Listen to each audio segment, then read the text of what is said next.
Oke, ini dia iQOO Z10 Lite, akhirnya nyampe juga. Dan HP ini kemarin saya beli murah banget, cuma 1,6 jutaan di Tokopedia. Itu bisa murah karena combo voucher 500.000. Lumayan hemat 850.000 dari harga SRP 2499 juta. Padahal baru 1 hari rilis, dapat diskon segede itu. Oke, berhubung saya nggak suka basa-basi jelasin dus HP, jadi langsung aja unboxing iQOO Z10 Lite. Pertama dapat HP-nya warna putih, lalu ada soft case, kitab-kitab, kabel USB Type-C, pin ejector, dan terakhir adaptor charger 44 watt.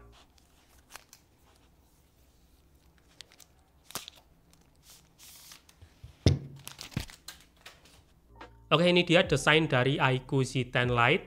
Kesan pertama, desain HP ini tuh Vivo banget, karena memang rebranding Vivo Y400 yang harganya 3 jutaan. Tapi personally saya kurang begitu suka sama desainnya sih. Karena modul kamera yang atas gede, yang bawah kecil, bagi saya ini tuh kelihatan aneh aja sih, nggak serasi. Yang pasti buat backdoor plastiknya ini tuh pakai finishing glossy. Cuma nggak terlalu gampang nempel bekas sidik jari sih. Dan build quality-nya ini tuh juga berasa solid, apalagi udah IP68 dan IP69. Lanjut, kanan ada tombol power dan volume. Untuk feel-nya udah clicky dan nggak oblak, nice. Terus atas cuma ada mikrofon kedua dan grill stereo speaker. Kiri polosan aja. Lalu bawah ada slot dual SIM only, mikrofon, port Type-C 2.0, dan speaker utama. Kemudian belakang ada 2 kamera, lampu aura light, LED flash, dan logo iQOO. Kalau untuk depan ada layar AMOLED 6,67 inci, bezelnya udah termasuk tipis, dan ini juga udah kepasang screen protector bawaan pabrik. Nggak kayak Samsung kemarin itu kikirnya minta ampun. Oke, berhubung iQOO Z10 Lite ini perlu saya setting dulu, jadi kita ketemu setelah selesai saya setup. A few moments later. Ketemu lagi, dan ini dia iQOO Z10 Lite. Seperti biasa ya, kalau mau wallpaper Osanai Yuki, linknya itu udah saya taruh di deskripsi. Oke, pertama tes in display fingerprint-nya dulu.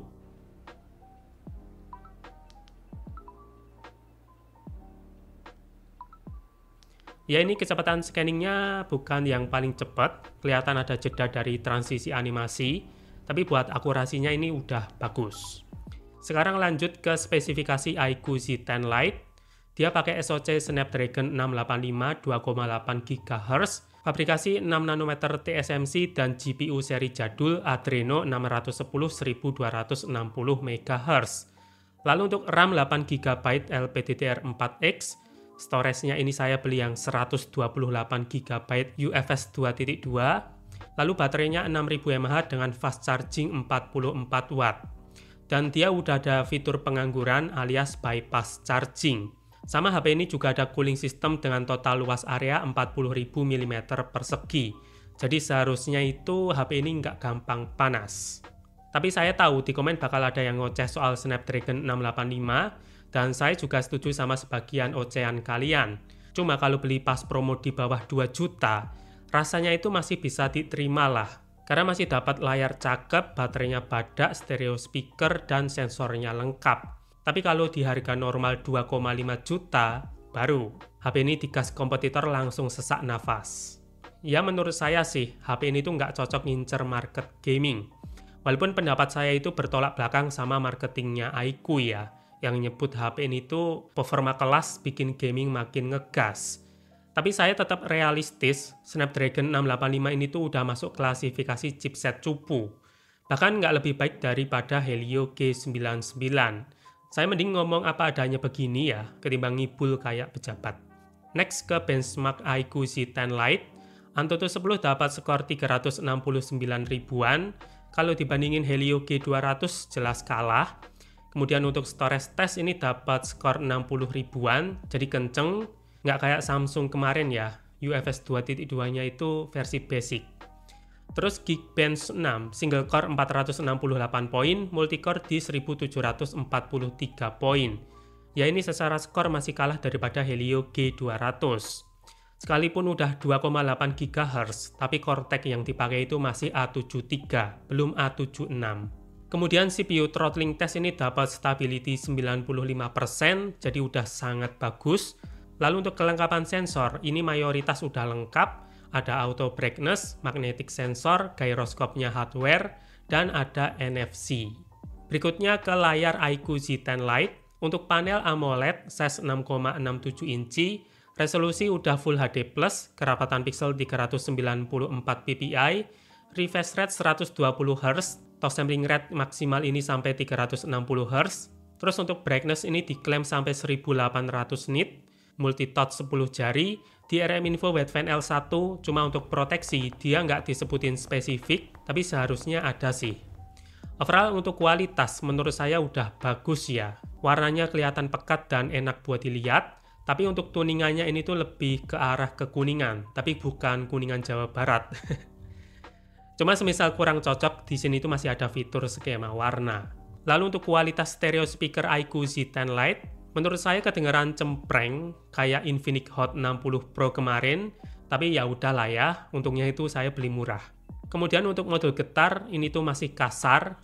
Saya pikir mentang-mentang rebrand Vivo Y400 yang harganya mahal lebih bagus. Nggak mahal sih sebenarnya, lebih tepatnya itu overpriced. Tapi ekspektasi saya mungkin ketinggian ya. Ini haptiknya itu berasa entry level banget. Oke, lanjut ke software iQOO Z10 Lite. Dia pakai FunTouch OS 15 berbasis Android 15 dan dapat jaminan update software 2 kali OS plus 3 tahun security patch. Jadi bakal sampai Android 17 di tahun 2028. Nah, untuk interface, sejujurnya FunTouch OS ini tuh ngebosenin ya. Tampilannya ya gini-gini aja, malah lebih leluasa si XOS 15. Tapi kelebihan FunTouch OS ini tuh kestabilan sistemnya bagus. Cuma nggak tahu nih kalau udah berbulan-bulan, karena ini masih baru unboxing, jadi masih smooth.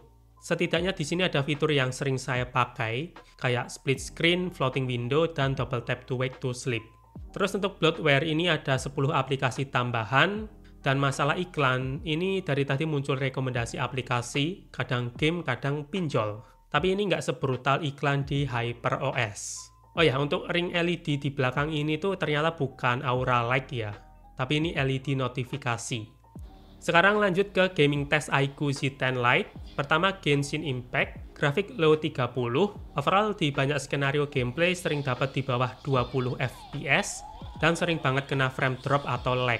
Ya singkatnya buat standar penilaian saya ini tuh kurang nyaman sih, malah masih mending-mending Helio G200. Walaupun memang sama-sama kurang recommended, karena Snapdragon 685 ini tuh seharusnya nggak cocok buat main game berat, lebih ke pemakaian wajar sehari-hari. Dan setelah dipakai main 30 menit, baterainya itu berkurang 9% dengan suhu cuma 38 derajat Celcius. Ini tergolong adem sih, walau emang performanya juga nggak enak. Kedua, Bandori, grafik left card mode 120 dan 60 fps. Overall secara gameplay ini udah lumayan oke. Cuma mode 120 ini tuh nggak stabil, naik turun 50-85. Malah saya prefer di mode 60 fps, karena memang frame rate-nya itu lebih stabil. Tapi sayangnya ada masalah audio delay dan toast delay, kalau lagunya itu agak susah.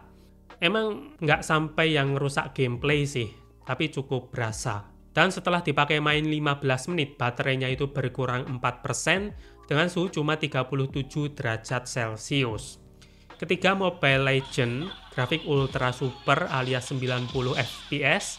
Overall untuk gameplay lumayan, tapi emang nggak stabil. Rata-rata frame rate-nya itu naik turun di 60-70-an fps. Dan pas battle ini tuh kadang ada frame drop sampai 30-an fps. Dan setelah dipakai main 30 menit, baterainya itu berkurang 10% dengan suhu termasuk adem cuma 37,6 derajat Celcius. Keempat, CODM, karena PUBG udah banyak yang ngetes, jadi saya cobain Call of Duty Mobile aja, karena saya juga noob main PUBG. Di sini untuk grafik saya set low high, karena ngejar frame rate setinggi mungkin, dan overall gameplay di mode multiplayer ini tuh udah lumayan, suka naik turun 40-60 fps. Emang nggak yang stabil, sama seperti game-game sebelumnya, sedangkan di mode Battle Royale, ini tuh frame rate maksimalnya cuma 40 fps.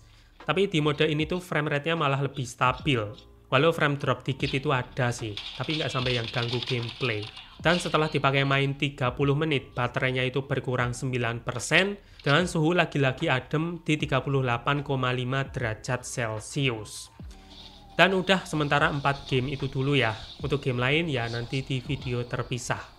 Terakhir kamera iQOO Z10 Lite. Kamera utama 50 megapiksel, sensor Sony IMX852, dan ditemani kamera gak guna depth sensor 2 megapiksel.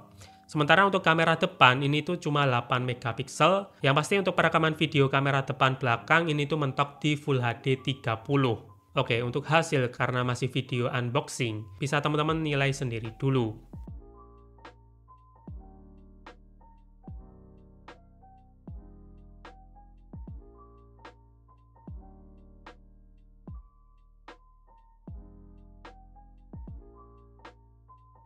Nah, ini hasil perekaman video dari iQOO Z10 Lite di resolusi Full HD 30.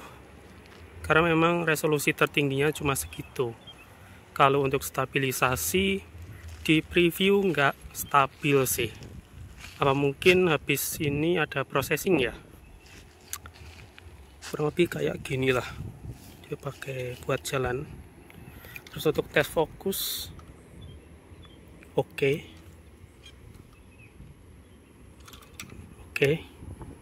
Dan untuk warna ini lagi mendung sih, jadi mungkin situasinya kurang oke.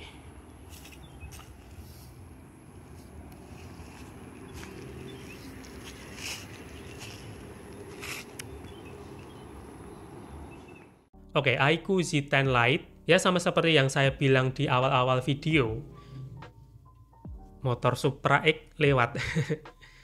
Kalau di harga normal 2,5 juta, jujur saya itu kurang rekomenin HP ini. Tapi kalau teman-teman bisa dapat harga promo, apalagi di bawah 2 juta, ya iQOO Z10 Lite ini tuh bisa dipertimbangkan dulu lah. Paling minusnya ini tuh nggak ada slot micro SD. Oke, jadi segitu dulu untuk unboxing iQOO Z10 Lite dan sedikit gaming test. Untuk full review saya pakai dulu ya, simultan bareng HP-HP lain. Jadi sampai jumpa di video gadget berikutnya, dan Mata Asita.